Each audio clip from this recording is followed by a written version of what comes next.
Notion is about to change forever, for anyone. Personal user, business user, so literally everyone using Notion. The game has been elevated. The truth is, we are entering a brand new era for Notion. Because of two new things Notion released that weren't possible before and are a real game changer. I will cover these in this video and more news. For those who don't know me, my name is Leon and I'm verified by Notion with all of the 3 badges and the admin certificate. And here is Notion 3.2. By the way, if you don't want to miss videos like this, leave a like, subscribe to the channel and activate the bell. In this chapter I want to talk with you about AI meeting notes. Now, Notion meeting notes, as you can see here on my desktop, are also available fully, so with the full capability on your phone. So you can now do brainstorming sessions on the go or even join a meeting from your phone. You can even switch apps on your phone and also lock your phone. And as I already said, you can use all the capabilities. You can write notes, you can later see the transcript, you can play the consent message, you can manipulate the consent message here, and the voice. Literally everything that you can do on the laptop is now available on the phone. And that's it for this chapter. Let's move on to the next chapter. In this chapter, I want to talk with you about the agent on the phone, because the Notion agent, same like meeting notes, now has the same capabilities it has on the desktop, now on the phone. So here on the desktop, we already could create databases, we could query databases, we could add entries. Now this is also available on the phone. I personally have to say I don't use Notion that much on my phone, but for people who use Notion on the phone a lot, I think this is a very big quality of life improvement. Before we move on with the changes, if you want to have more content, I recently opened my email newsletter list. And once I have enough people on that list, I will start sending out additional content via email newsletter. So make sure to use that link in the video description down below to sign up. Now there's also another link down below with a limited amount of free calls where you can ask me anything Notion related, you can pitch me your problems or anything else Notion related. If this link is no longer valid, you can also book a paid call with me. Link is also below in the video description. And now that's it for this chapter. Let's move on to the next chapter.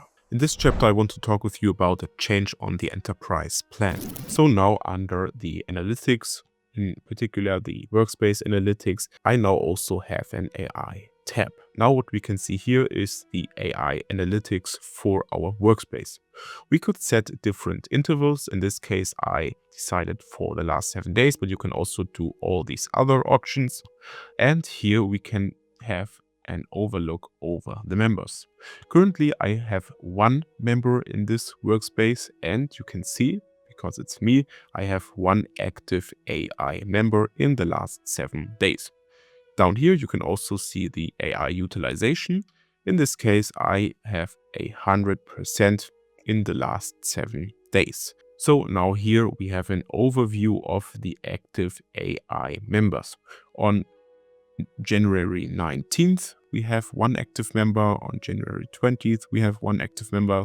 On January 21st, no active member, and so on. What we can also do is here we can say, now we have everything.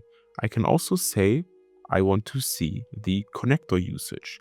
And then we can see the only connector usage was on January 22nd with 1 active member. The same I can do for meeting notes. You can see 1 member used meeting notes on January 19th and 1 member used meeting notes on January 22nd. The last point then, besides connectors and meeting notes, is the agent here on the bottom right. And you can see I used this on January 20th, but I'm pretty sure I used this also on the other days, so it might not be accurate. But if we here then click on all, we can see all the usage. So connectors, agent, and meeting notes. And now you can see we have the same spikes as previously. And the next thing we can do then here is we can group by feature. So now you can see here we have meeting notes used here, meeting notes used here. Here the agent got used. Here we have connector usage and everything in 1 graph. Now if we scroll down, we can see the AI actions. In total, in the last 7 days, I had 18 actions. As you can see, on January 19th, I had 5 actions, same on January 20th, on January 21st I had no action, on January 22nd I had 3, and so on. And here, same procedure, I can look, for example, only for the connectors or only for the meeting notes or whatever. And what I can also do is I can say I want to show the total actions to see everything, or I can say only show me the actions by user.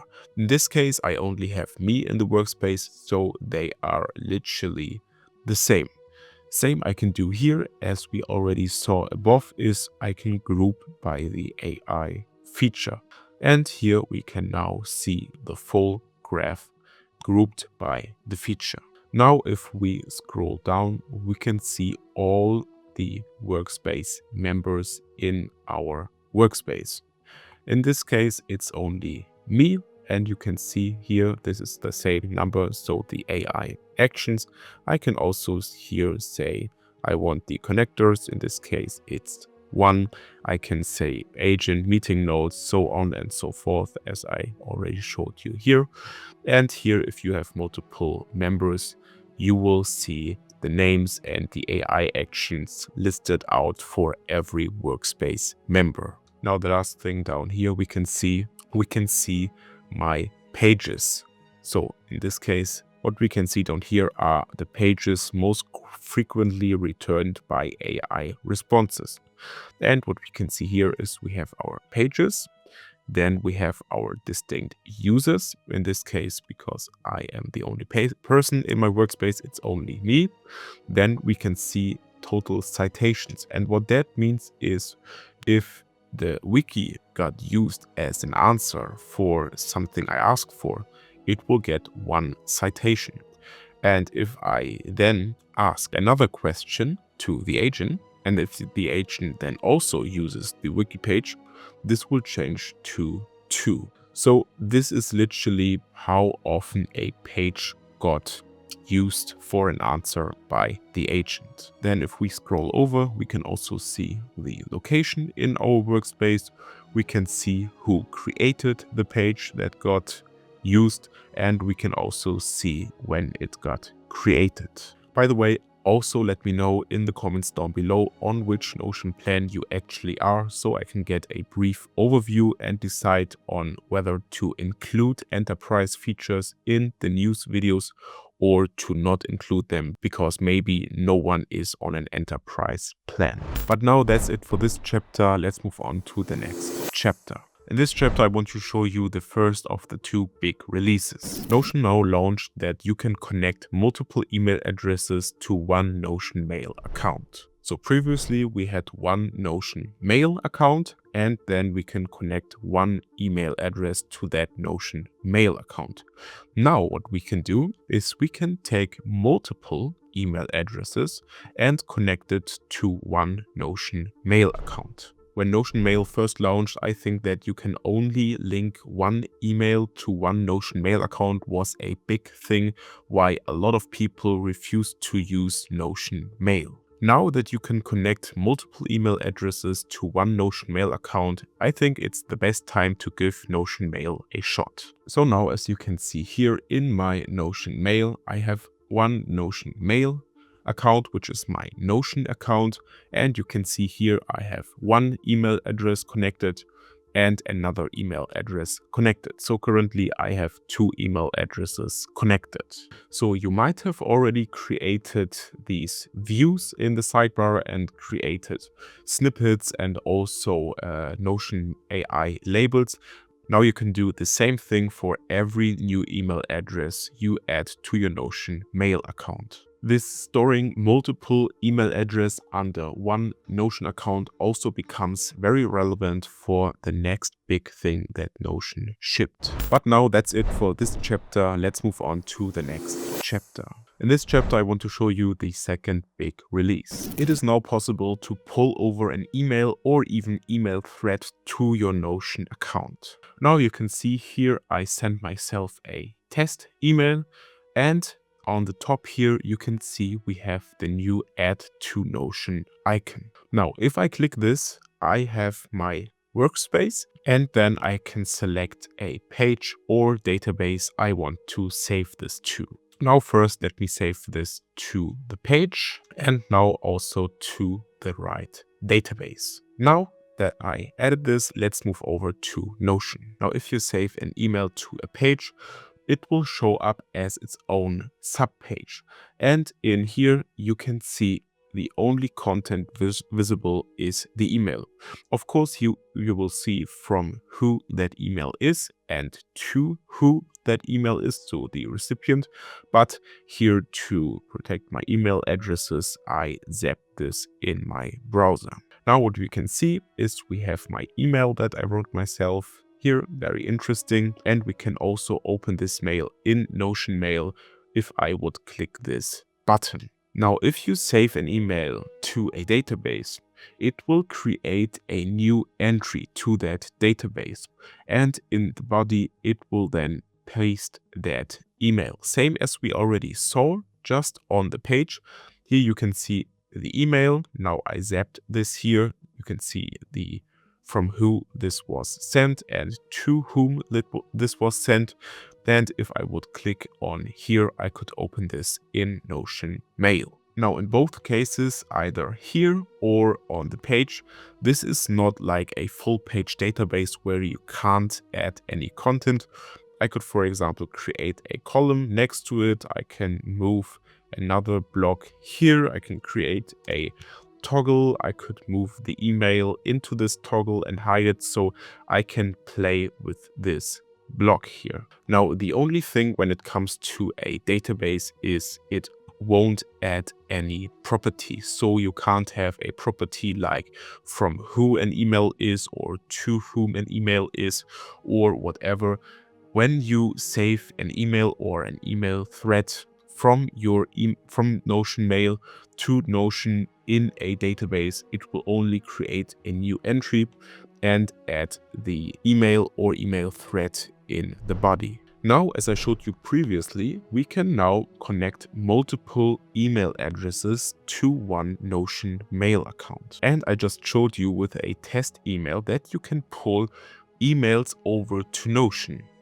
Now, this combined means that now we have one Notion Mail account with multiple email addresses, and we can pull emails from all connected email addresses in one Notion Mail account over into one Notion Mail account. So let's say I have my first email, let's call it leon1@gmail.com in my Notion Mail account and leon2@gmail.com in my Notion Mail account.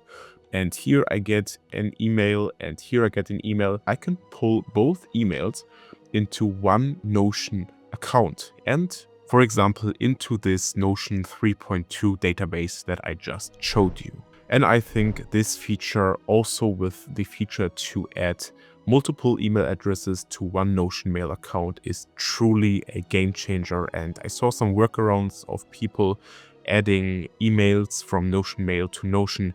Now it's native, it's here. And I think for those who waited for this feature, this is truly a game changer. Now, before we move on to the last chapter, one last thing. If you like what I do and you get value from it, make sure to subscribe, because there are two big things coming up. You don't want to miss that. But now that's it for this chapter. Let's move on to the next chapter. Now in this chapter, I want to talk with you about the MCP improvements on the enterprise plan.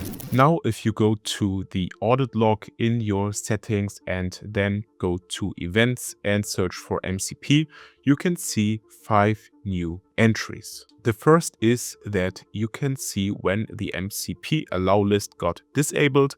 Same here with enabled, so you can see when the MCP allow list got enabled. You can see MCP client added to allow list. You can see MCP client removed from allow list, and you can see MCP server connected. So 5 new events here in the audit log. But now you're up to date. Let me know in the comments down below which new release you think is the best. Because Notion shipped a bunch of updates recently, watch my previous news update video over here. Stay consistent.